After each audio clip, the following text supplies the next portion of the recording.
नरेंद्र कुमार आप सभी का हार्दिक स्वागत करता हूं आपके अपने YouTube channel RR real estates पर। और आज हम बात करने जा रहे हैं इन्वेस्टमेंट्स के बारे में। और अक्सर जैसे कि मैं जब भी कोई बात करता हूं तो इन्वेस्टमेंट से रिलेटेड ज़्यादा मेरी बात होती है, और रियल एस्टेट में कहाँ कहाँ इन्वेस्टमेंट्स करके आप अधिक से अधिक लाभ कमा सकते हैं उसी की हम अक्सर चर्चा करते हैं।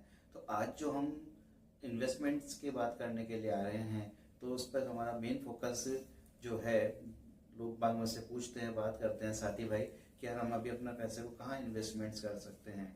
तो जो पैसा इन्वेस्टमेंट की बात आता है तो मैंने स्पष्टता में की बात कर रहा हूँ कि इस समय आप पनवेल साइड में अपना पैसे को इन्वेस्टमेंट्स कर सकते हैं।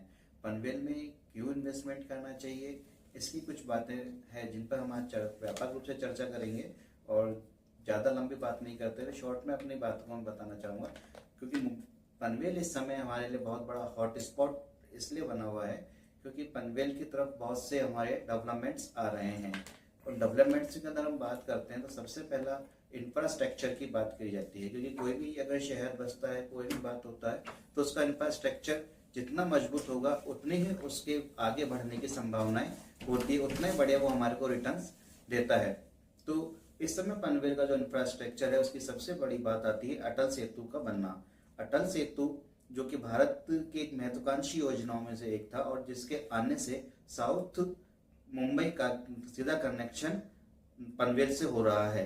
इसके कनेक्ट होने से समय का जो सबसे बड़ा लाभ हुआ है, क्योंकि मुंबई के अंदर दूरी का मायना नहीं रखता लेकिन समय बहुत बड़ा पार्ट अपना रोल अदा करता है।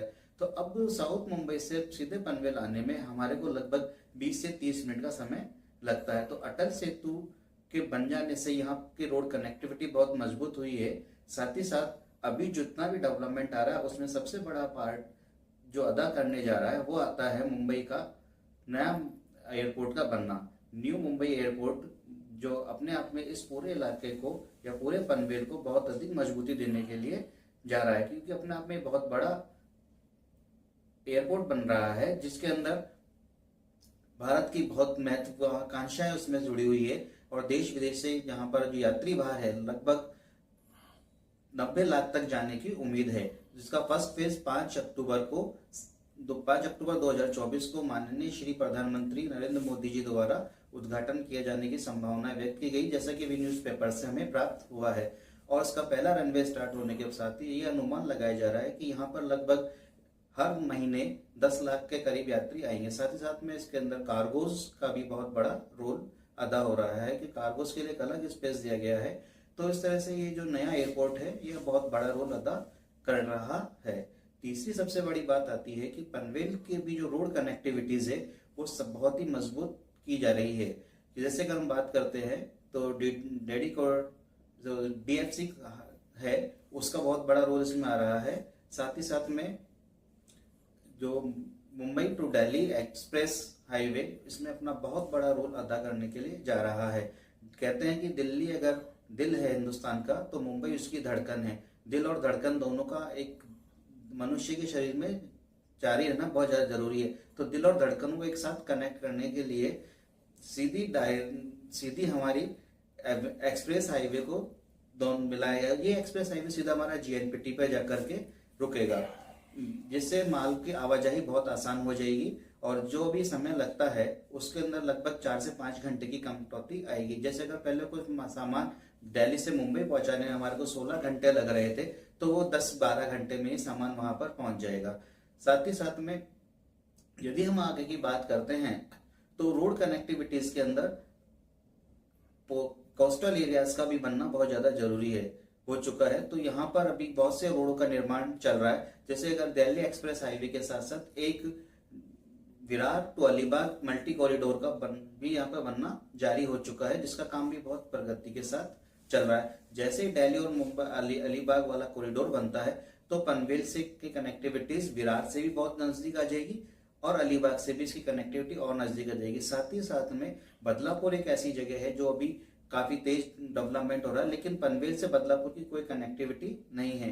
तो रोड कनेक्टिविटी के साथ हमें बदलापुर भी पनवेल के बहुत नजदीक आ जाएगा। साथ ही साथ में पालघर जो कि लास्ट बॉर्डर माना जाता है मुंबई का, वो भी पनवेल के बहुत ज्यादा नजदीक आ जाएगा।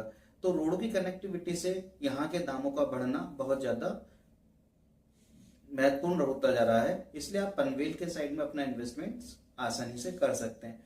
इसी इन्वेस्टमेंट्स की घड़ी के अंदर हम अगर आगे चलते हैं तो पनवेल के जो सबसे बड़ा पीक पॉइंट जा रहा है वो है यहाँ का रेलवे स्ट्रक्चर का और मजबूत होना।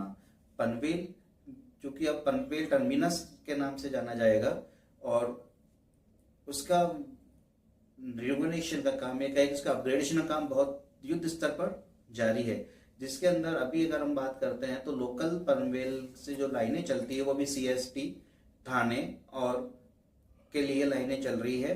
साथ ही साथ में उरन की तरफ भी लाइनें भी प्रस्तावित हो चुकी है।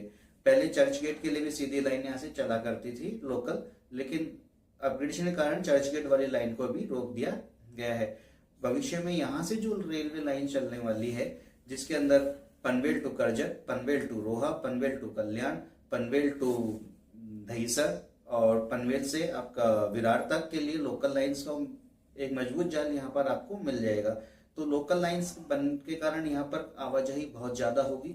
साथ ही साथ में जो भी कनेक्टिविटीज हमारे को दूर लग रही है कि भाई अभी हम ये कहते हैं कि बहुत दूर है, तो ये दूर नहीं रहेगा, बिल्कुल और नजदीक आता चला जाएगा।